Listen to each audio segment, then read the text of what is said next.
What about, has City Kickboxing ever thought of, especially because you had so many issues with COVID, just move the whole goddamn gym over to Phuket and bring the team? I think they were considering moving to America during COVID. I saw that. Yeah. I was not going to do that. And America is definitely not a place I want to live. No.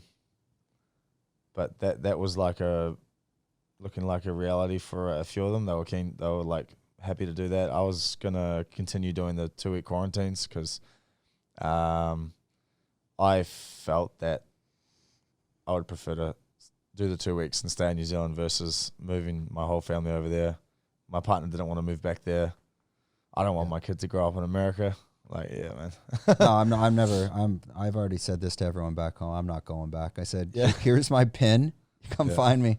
I mean, that whole world's completely changed in the past 10 years. And it's more just, I mean, we don't get it like living in Thailand because there's no TV. There's no news. There's no Channel 6 at 6. So we don't really know what's going on back home. And then, you know, you always go back home. I don't know how it is in New Zealand, but for me, when I go back, you get the stories. Well, did you hear that? I mean, it could be a Trump issue or, you know, a political issue. And you're like, guys, I have no idea what the fuck's going on back here. Yeah. Like my worries are like, I want to go train. I got some work to do. And what am I going to eat tonight? Yeah. I like it here. I feel like you can really zone in on like whatever like specific work you're doing, whether it's training or you finish training, you go do something else. Like I can be like at the moment, like it takes me like 2 minutes to walk back to where we're staying. Right. Yep. And then you can like rip into something for like a good 40, 45, an hour, and then go chill out for half an hour, like go swim at the beach and then come back and do it again and like do that a few times. Then you train again and then like it's still only 6 o'clock. Yeah. What's your routine? So I'm seeing yesterday I saw you're doing some jiu-jitsu in the morning. Yeah. Typically what's your day look like in Phuket? And I think this could be relevant for, there's a lot of people that are probably training MMA around the world and they don't realize like how this island can fine tune you.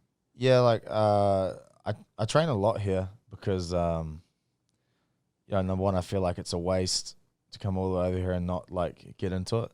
And like, so I spend, like I said, I train with Frank and then I'll do like jiu-jitsu and then in the evening I'll do the wrestling classes and then I train with Woody as well and I hit pads. Like I definitely overcook myself, but the only reason I was doing that is because I wasn't in a fight camp yet, right? So if I completely fried myself, I could have like a morning off or a day off and it's not that detrimental, but I was just, for the last like 4 or 5 weeks, I've just been stacking up sessions ruthlessly. But now I'm in camp, I like sort of manage it a little bit better. Are you officially in camp now? Yeah, it's like 8 weeks. So now I'm just like a little more careful and cautious about what I was doing. But if I'm out of camp, I just get into it.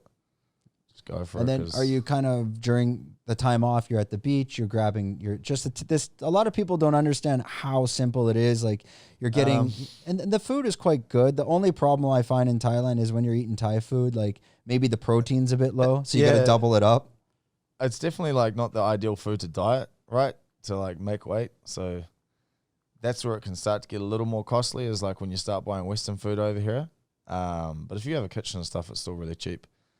But, yeah, during the day, a lot of YouTubing, a lot of editing and stuff like that because I do it myself at the moment and, like, a lot of time with my kid and stuff because, like, I'm you know, not lucky enough, but I'm put myself in a position that I can spend a lot of time with her. I don't have to send her to daycare or get nannies or anything like that because of what I've done in the past and, like, how I live now and the money I make, I can spend all the time I want with her, and so can my partner. So, yeah, and you're at the gym. You're kind of. I'm watching. She's doing some training, and then you're watching your child. It's Mali. Yeah, Mali. Yeah. She's training, and then your partner's training. Yeah. She kind of go back and forth.